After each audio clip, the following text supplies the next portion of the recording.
Hey, that other son of yours, the one that you didn't raise, just to let you know, he's kind. Uh, that's that's good to know. Uh, anyway, I'm John Stark from BackTheMovieGuide.com, your favorite blind film critic, and this is House of the Dragon, Season 2, Episode 6. This is my way of recapping shows, and this is currently available on Max with audio description written by Connor DeWolf and narrated by Roy Samuelson. And to introduce myself today to my friends and family watching, I don't have any family watching, never mind, but you feel like family. I have a black baseball cap on backwards, and I'm wearing a Ghostbusters shirt and my usual black sunglasses. So you've been introduced, and now you have a picture of me in your head.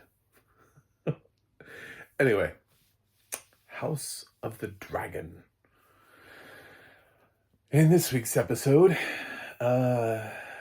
we have many different things happening. Whence last we left with Rhaenyra and Jace talking about looking at the line of succession, and maybe there's like a cousin or something like that that could ride a dragon, and there's some hesitance there, and like, well, if anybody could ride a dragon, then what point do we serve? But at the same time, she has two dragons that would make her army far more powerful if she could use them. So she asks Sir Stephen, I don't know. Dude doesn't live very long. He's like, yes, it would be an honor for my queen. Yes, you humble me with your. I can't compel you to do this. You know you might die. Yes, I do, and I would gladly. I pledged to die for my queen, and I will do that. Well, you did it. Congratulations, because turns out he does not have enough blood in him to ride a dragon. He's a little too far out. The trail has run thin for that one.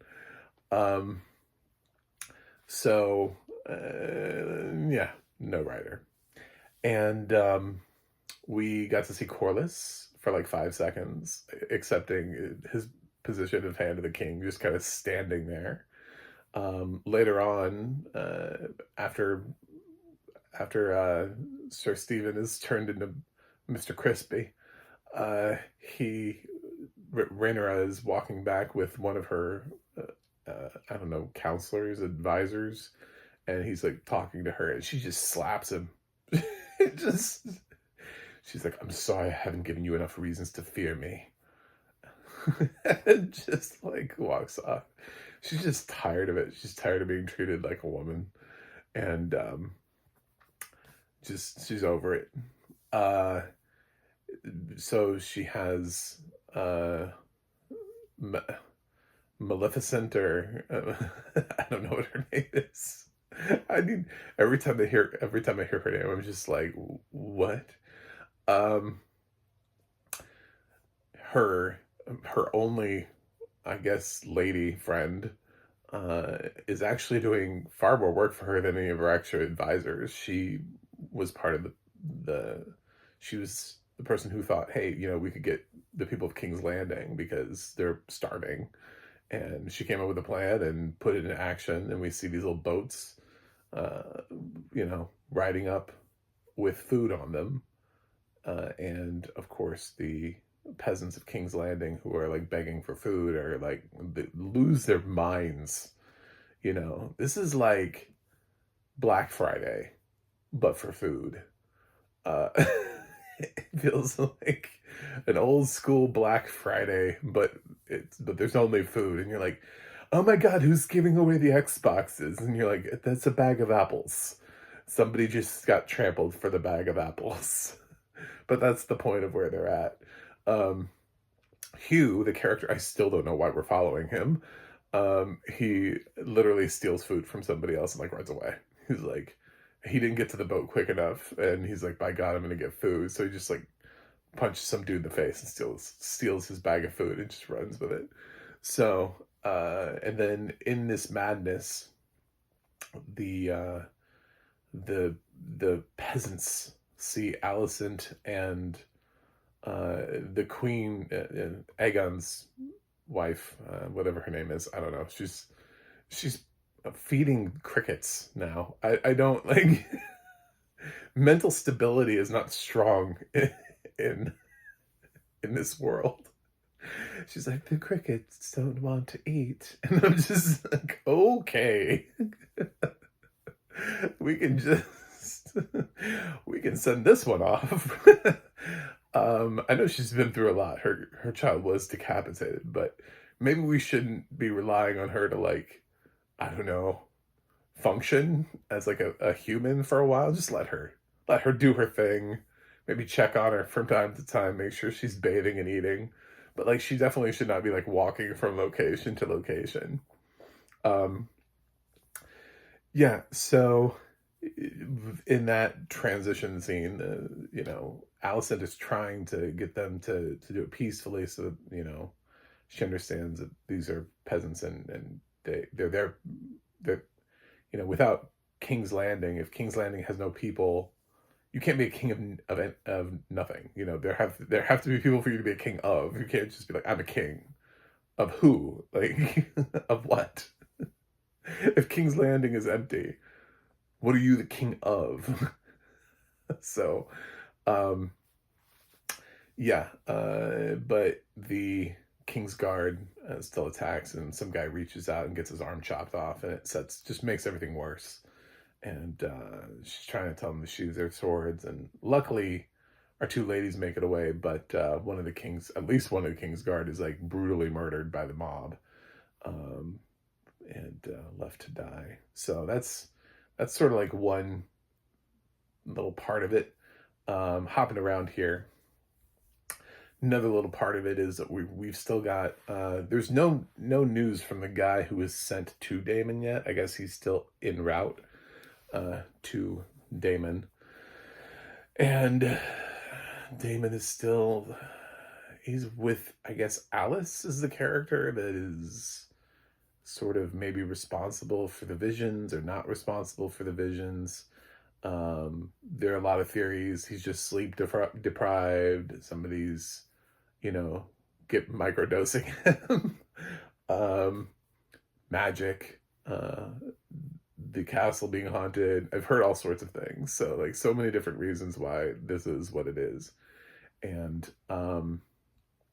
whatever it is, he starts seeing Viserys, and he starts sort of reliving all of the bad memories that he had with Viserys, and Alice is sort of there with him, and talking about, Daemon's like, I need to raise this army, and the only person who can do this is this old man. And she's like, well, I have other ways of doing this. I have this owl. This owl, this owl will do my bidding. I can't sometimes. Sometimes it's really funny.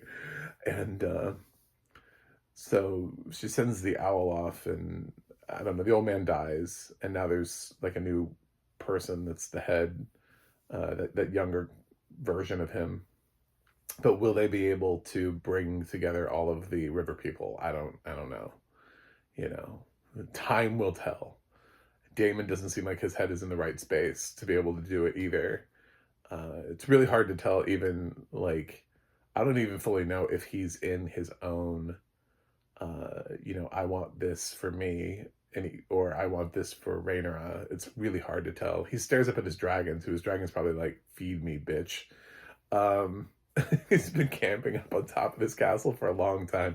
Dragons are really patient in this, when you think about it. They're just like, I sit here until I'm needed, even though I'm big enough to literally kill everybody inside of this building. I won't. I'm just gonna sit here and wait till they bring me sheep. So, over with Rhaena, who is, the one that they sent away with the little ones and the eggs and baby dragons or whatever. They that arrangement apparently is not working out. So she's found the person that they sent them to is who wanted like giant dragons. Is like, well, I found you a new home, so you'll be more comfortable there. In the meantime, in this conversation, Reyna finds out that there is actually an untamed dragon that is loose in the area and eating livestock.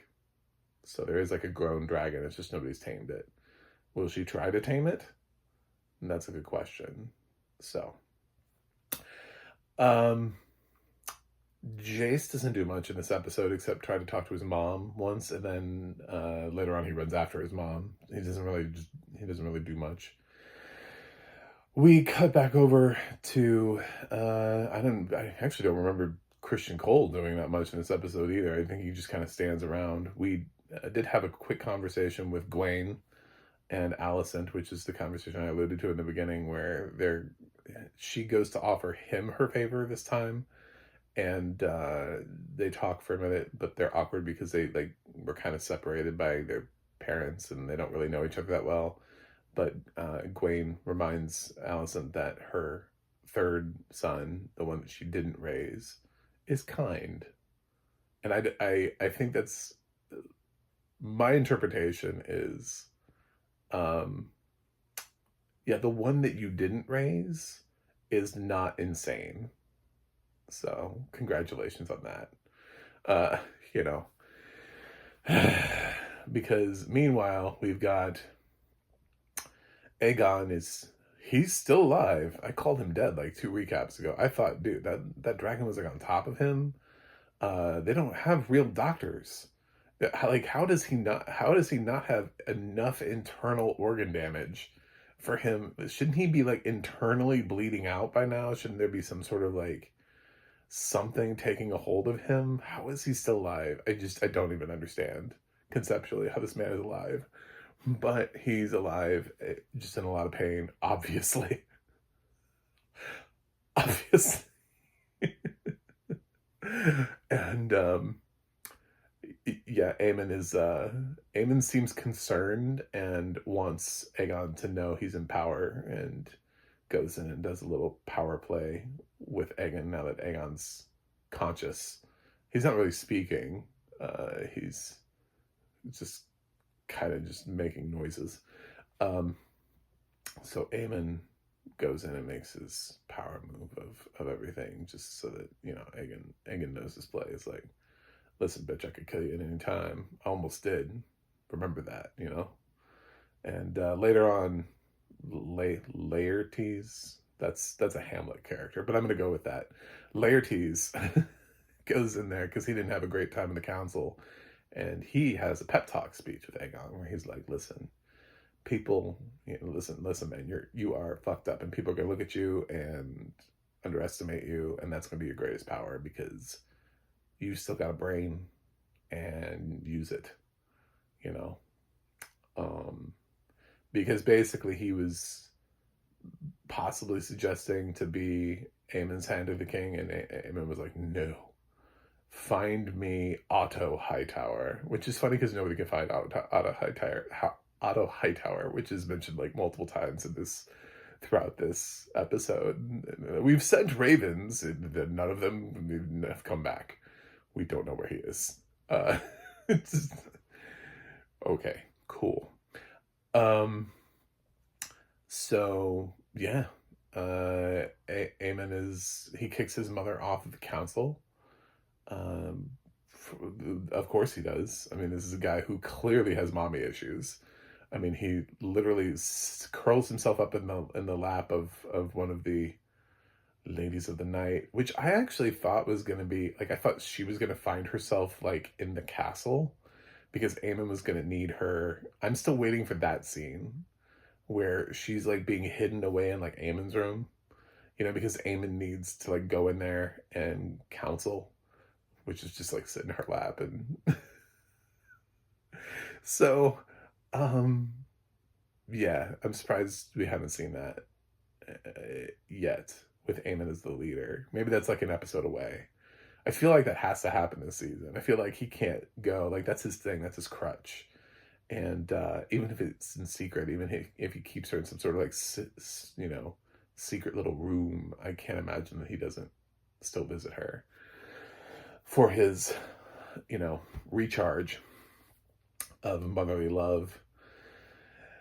And I don't know. The world is really pretty much just going to talk about that kiss between uh, the girl that I can never think of her name, Vasilarius, or I'm sorry. At some point when these names make sense, I will understand what they are. I literally don't even when they say her name in the series. I'm just like, I don't know what her. I don't know. I got nothing here. Um, she and Rhaenyra have a connection. First, she opens up a lot to Rhaenyra about um, her past and being raped as a child and why she can't bear children and why she's never trusted anybody until now. Rhaenyra is the first person she's willing to trust because Rhaenyra seems solid and genuine. And they hug and then they kiss and then somebody runs in the room and they're like, oh my god, oh my god. Somebody's riding sea snake. Is that his name? Seahorse, sea snake, sea serpent, sea queen, sea bitch. I don't know. One of those is being ridden by whom? People who've read books know by whom, but Rhaenyra is quick to action. She runs off, jumps on Cyrax, and flies out to sea.